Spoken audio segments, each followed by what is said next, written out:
It was Tuesday, the 20th of October, 1891, in Lambeth Road, South London. Rain had worried the city since morning. By evening the stones shone black beneath gaslight, carriage wheels hissed through the wet, and the air carried that familiar London mixture of soot, damp wool, stale ale, and river cold. Around Waterloo, men hurried out of the station, with their collars turned up against the weather. Women waited beneath awnings and in doorways, measuring faces, pockets, temper, danger. In Lambeth, respectability lived side by side with desperation, and sometimes the line between them was no wider than a threshold.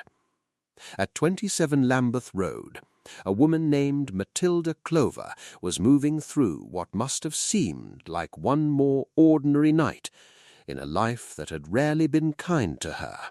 Upstairs a child slept. Downstairs a maid listened to the weather against the door. And somewhere close by, a man who had already learned how easily the world ignored certain women was coming toward that house, with death hidden in something small enough to hold between two fingers. Before we go further, I am curious, where in the world are you listening from today? Drop your location in the comments, and if you value stories that restore the names history tried to lose, subscribe to Soil of Crime. These victims deserve witnesses. Life before the crime, the man who would later be called the Lambeth Poisoner was born Thomas Neill Cream in Glasgow on 27 May 1850.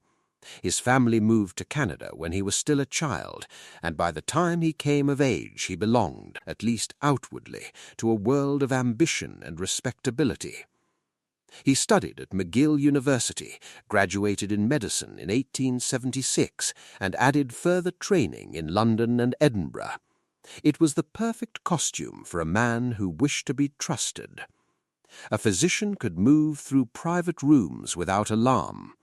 A physician could speak with authority about pain, medicine, women's bodies, and death. A physician could stand beside suffering and appear to belong there. Yet those who later looked back on him did not remember a gentle scholar. They remembered vanity, ostentation, a taste for display, and a cold self-regarding quality that deepened as he moved through Canada, the United States, and Britain.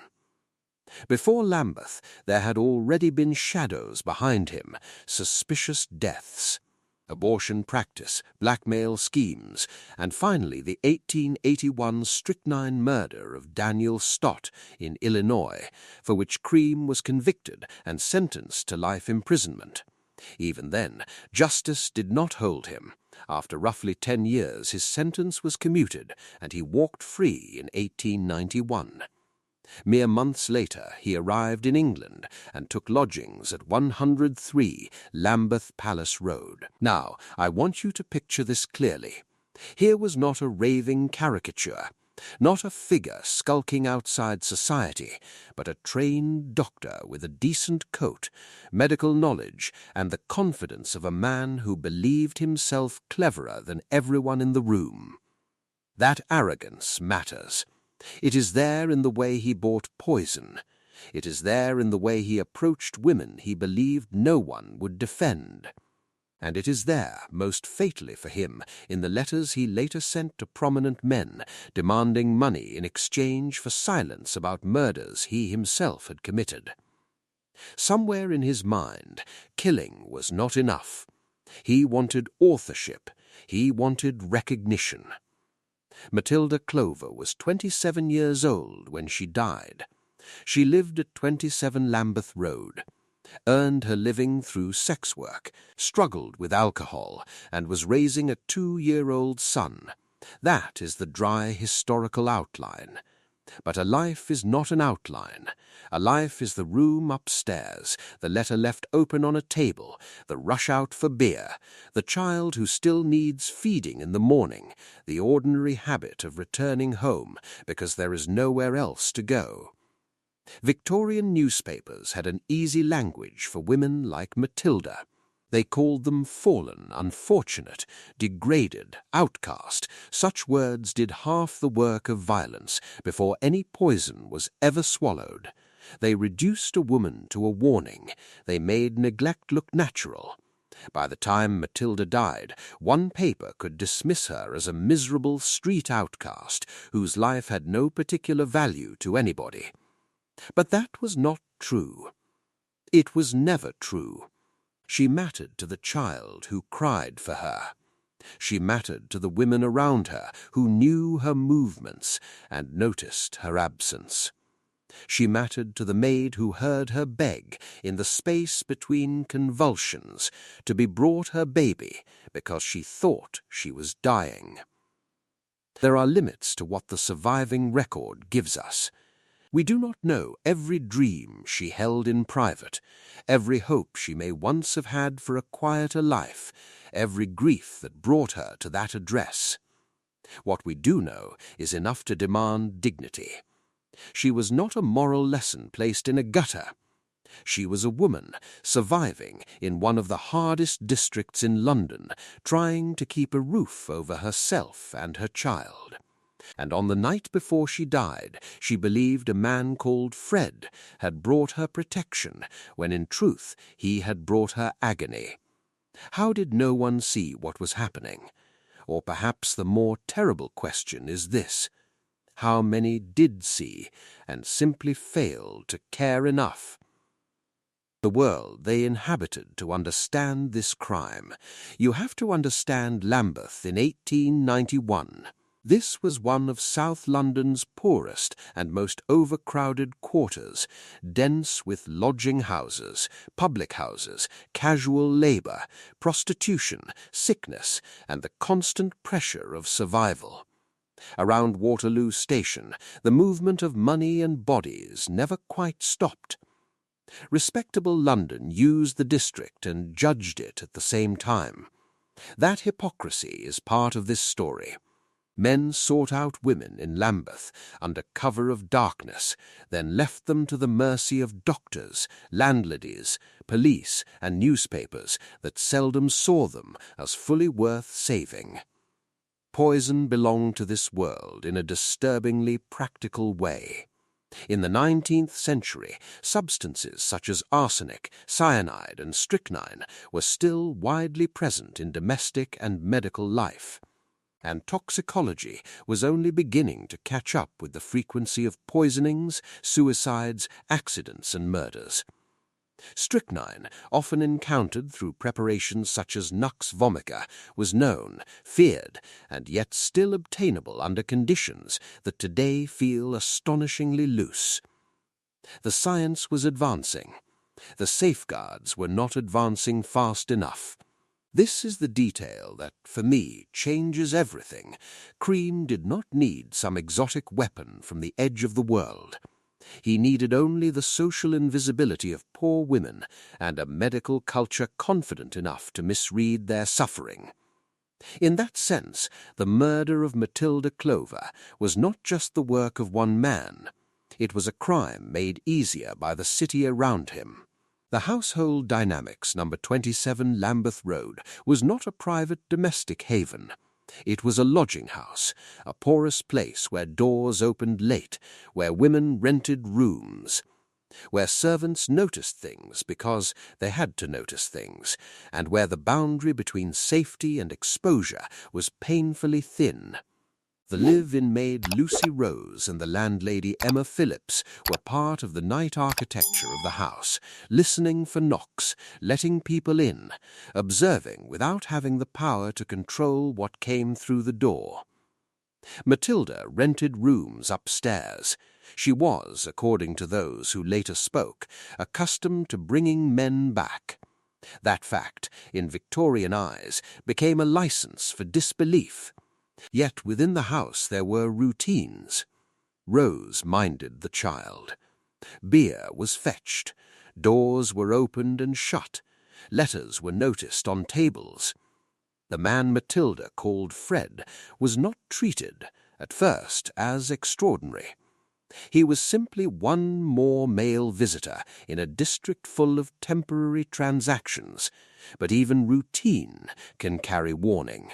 Rose later recalled that Matilda had said this man had bought her an expensive pair of boots and offered her £2.50 a week to keep her off the streets through the winter. On the surface, that sounds almost charitable. Underneath it lies possession, grooming, and the careful creation of trust. Earlier that same day, Rose had seen an open letter arranging a meeting at the Canterbury Music Hall. It was signed, simply, "Yours, Fred Later." After Matilda died, that letter could not be found. What happened to it? Was it taken back by the man who sent it? Was it destroyed in panic? We do not know. But its absence feels like the outline of a hand removed from the record.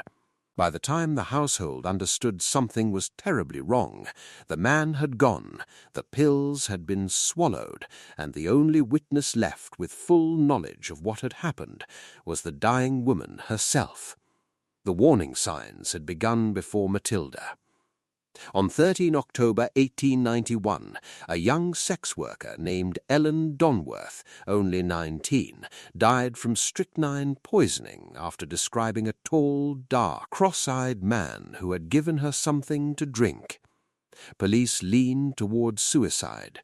Questions were asked, but not with enough urgency and not with enough imagination. A vulnerable woman died in Lambeth, and the city chose the explanation that required least effort from respectable institutions. At the same time, Thomas Neill Cream was buying nux vomica from a chemist in Parliament Street, presenting himself as a medical man and ordering gelatin capsules small enough to make a dose of poison easy to swallow. Let us be honest for a moment.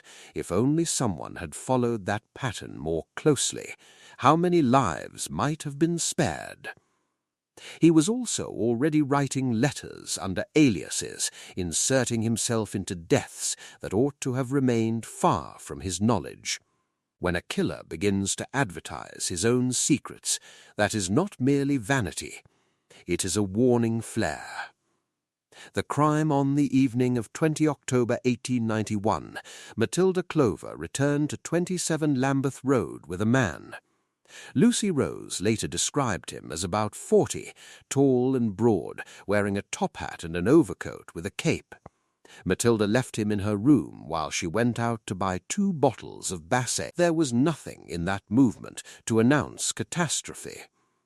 A woman steps out. A man waits upstairs. The night goes on, yet somewhere in those ordinary minutes the essential act occurred. Cream gave her pills and told her that taking 4 before bed would prevent her catching disease. The language is chilling in its intimacy. He did not force poison down her throat. He wrapped it in the language of care, medicine, and male assurance. During the early hours of Wednesday, 21 October, Lucy Rose woke to screams from above. When she and the landlady reached the room, Matilda was in violent distress, writhing across the bed, all of a twitch, her eyes rolling, her body seized by convulsions. In one of the intervals between the spasms, she said with terrible clarity, "That man, Fred, has poisoned me. He gave me some pills." Rose stayed with her as the fits came and went. At one point, Matilda begged, "Bring me my baby. I think I am dying." There are murders that arrive with visible blood, and there are murders like this, where the body itself becomes the battlefield. Every muscle dragged into torment by a substance measured in grains. Doctors were sought. Time was lost. A medical assistant finally came and misread what he saw as convulsions due to drink. Medicine was promised. Relief did not come. After hours of suffering, Matilda Clover died at about 9:15 that morning.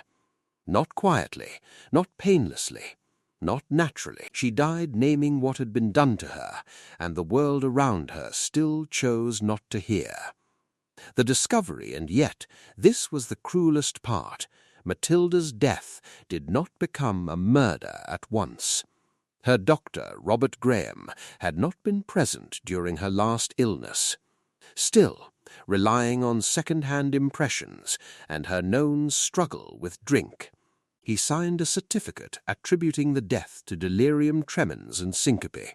No coroner was called, no immediate inquest followed, no urgent machinery of justice began to turn. Imagine that. A woman dies after crying out that a man has poisoned her, and the official record closes over her like a lid. She was buried on 27 October in Tooting Cemetery, her coffin marked simply M. Clover, 27 years. For a time, that seemed likely to be the end of it. But killers who believe themselves superior often betray themselves.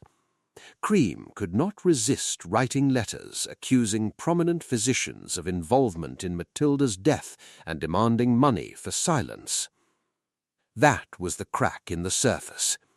That was the point at which dread began to harden into certainty. Because how could any outsider know, weeks after the burial, that Matilda Clover had died of strychnine poisoning unless he had given it to her himself? I am curious, where in the world are you joining me from today? Drop your location in the comments. Now let us continue with what happened next. The investigation, the letter that mattered most, was sent to Dr. William Henry Broadbent, a physician of great standing. Signed M. Malone, it claimed that Miss Clover had died at 27 Lambeth Road through being poisoned by strychnine, and demanded $2,500 in exchange for evidence that would supposedly save Broadbent from ruin. It was an extortion note, but it was more than that. It was a confession disguised as blackmail. Broadbent handed it to the police immediately. In doing so, he forced attention back onto a woman officialdom had already neglected. By then, Cream's London violence had widened. After Matilda came further poisonings and attempted poisonings, including Alice Marsh, Emma Shrivell, and the intended victim Louise Harvey, who survived by pretending to swallow the pills and secretly throwing them away. Witnesses described the man offering medicine, the same manner, the same deceptive calm. Scotland Yard at last began to assemble the pattern. They traced the letters, they examined handwriting, they connected the extortion attempts to the dead women. And hanging behind all of it was Cream himself, moving through Lambeth in spectacles, good clothes, and professional confidence, believing that the poverty of his victims would continue to protect him. When police reopened Matilda Clover's case, the city had to look again at everything it had been willing to miss: the pills, the screams, the convulsions, the missing letter, the false diagnosis, the friend who had heard her claim she was poisoned, the chemist who had sold the materials, and the man who had inserted himself into the story too early and with too much knowledge. This is how some crimes are solved, not through brilliance at the beginning, but through arrogance at the end. The forensic evidence, the case against Cream, was built not on one dramatic revelation, but on layers of evidence. The chemist's assistant, John George Kirkby, testified that a man calling himself Thomas Neill, M.D., of 103 Lambeth Palace Road, had purchased Nux vomica, a strychnine-bearing preparation, and had specifically requested small gelatine capsules. These capsules were important because they allowed poison to be swallowed neatly, without immediate taste or struggle. Science, commerce, and deceit met in that one transaction across a counter. Then there was the body. After suspicion finally rose, Matilda Clover's remains were exhumed and examined by the eminent toxicologist Dr. Thomas Stevenson. Despite the passage of months, he detected strychnine in her remains. enough to support the conclusion that death had been caused by that poison. Stevenson also testified that a capsule of the kind Cream ordered could easily contain a fatal dose. This mattered enormously. Victorian forensic science had limits, yes, but here it was, precise enough to reach through burial, through neglect, through the false certificate, and restore the cause of death that Matilda herself had named from her bed. Can this be coincidence? A doctor already convicted of strychnine murder returns to London. He buys poison. He buys capsules. He is placed with women who die in convulsions. He writes extortion letters revealing knowledge of strychnine before the authorities themselves have recognized it. No, by the time the science and the witness statements were laid side by side, the pattern was no longer merely suspicious. It was devastating. The symbolic object, if one object carries this entire story in its smallest and most horrifying form, it is the gelatine capsule, almost nothing to look at. Small, neat, clinical, modern for its moment. A thing associated with remedy, precision, and the authority of medicine. That is why it haunts. Not because it was dramatic, but because it was ordinary. Cream chose a delivery system designed to overcome suspicion. The capsule made poison look like care. It turned trust into a mechanism. It transformed the physician's promise into the victim's last mistake. Old Bailey Online, and that, I think, is what lingers most in Matilda Clover's case. Not only that she was murdered, but that the murder entered her body disguised as protection. Victorian London was full of objects that claimed to soothe, cure, strengthen, purify. In this case, the little capsule stands for the whole deception. Science without conscience, medicine without mercy, and a woman asked to believe that the hand giving harm was helping her. The trial Cream was tried at the Old Bailey in October 1892, indicted for the willful murder of Matilda Clover. The courtroom was not hearing merely the death of one woman in one lodging house. It was hearing the collapse of a gentlemanly disguise. Witness after witness pulled threads from the fabric he had wrapped around himself. Women from Lambeth identified him as the man they had seen with Clover. Medical men produced the blackmail letter. The chemist's assistant described the purchase of nux vomica and capsules. Experts explained strychnine. Step by step, the case moved from street-level memory to scientific corroboration. One of the most powerful elements was not exotic at all. It was timing. The letter to Broadbent had been sent when Matilda's death was still officially treated as natural, yet the writer spoke with certainty of strychnine poisoning. That was the detail that, for the prosecution, altered everything. It suggested knowledge that could only come from the killer or someone impossibly close to the act. Cream's own appetite for superiority had written a bridge between the grave and the dock. There is something chilling in the witness testimony about Clover's last hours, not because it is ornate, but because it is plain. The screams, the twitching, the words about the pills, the request for her baby, the false conclusion of alcohol.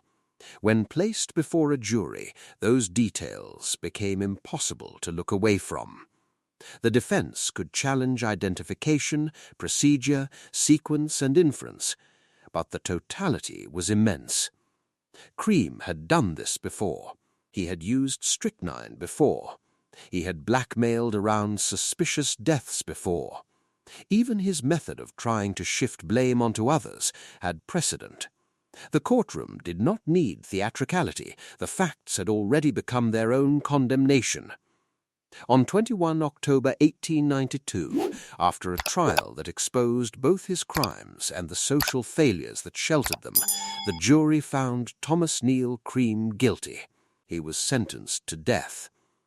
The legal machine, which had failed Matilda when she was alive and failed her again when she had just died, finally moved with full force once a doctor's reputation, extortion letters, and multiple bodies made indifference impossible. That is justice of a kind. But it is late justice, and late justice always leaves a bitter taste.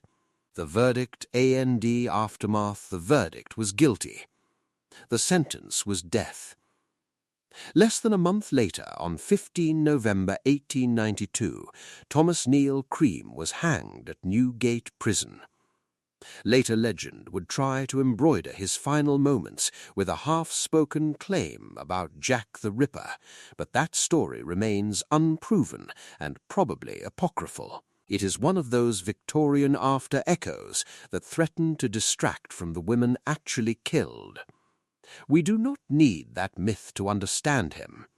The record is already dark enough.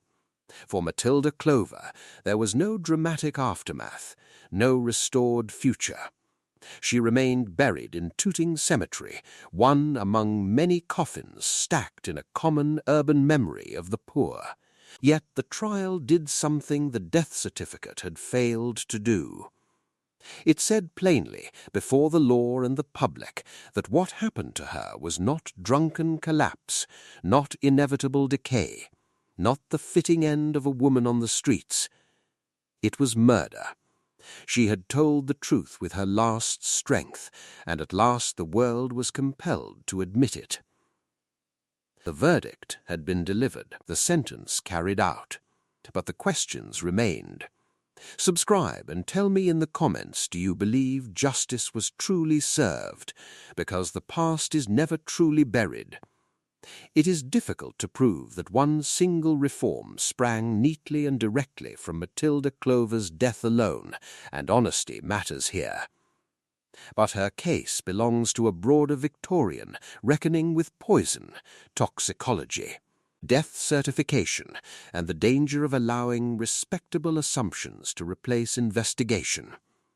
The 19th century saw increasing pressure for stronger forensic practice and closer scrutiny of suspicious deaths, precisely because cases like this exposed how easily murder could hide behind medicine, class prejudice, and careless certification. And then there is the deeper legacy, the one that has not left us. What made Thomas Neill Cream possible? His medical training, yes, his arrogance, certainly, but also a city willing to treat poor women as background. Also a culture in which a sex worker's dying words could be discounted more easily than a doctor's hasty conclusion. Also a system in which vulnerable victims had to wait for a powerful man to receive a threatening letter before their suffering became important. Could it have been prevented? I think it could have been interrupted. At the chemist's counter, at the first poisoning, at the bedside, at the signing of the certificate. The failures were many because the protections around Matilda Clover were few. So let the final line belong where it should have belonged all along, not to the killer, not to the myth, not to the swaggering doctor who wished to be remembered for his cleverness. Let it belong to Matilda Clover. Remember Matilda Clover. If you are watching this, you already know how a true crime story ends. So here is something almost no one knows. How 10 of these cases changed the law itself, the real reason the rules you trust today exist. This is only for the brave souls and the true crime seekers, the ones who do not just want the verdict, but what the ground kept after the courtroom buried it. We built something for you. 10 true cases, 40 archival engravings, 200 pages, told in the plain voice of a 19th century crime journal. No invention, no shock for its own sake. One question runs under every chapter, and once you read it, you will never look at a verdict the same way again. The door is here. Most will scroll past it. You will not. Go grab it before the launch price ends. Thank me later.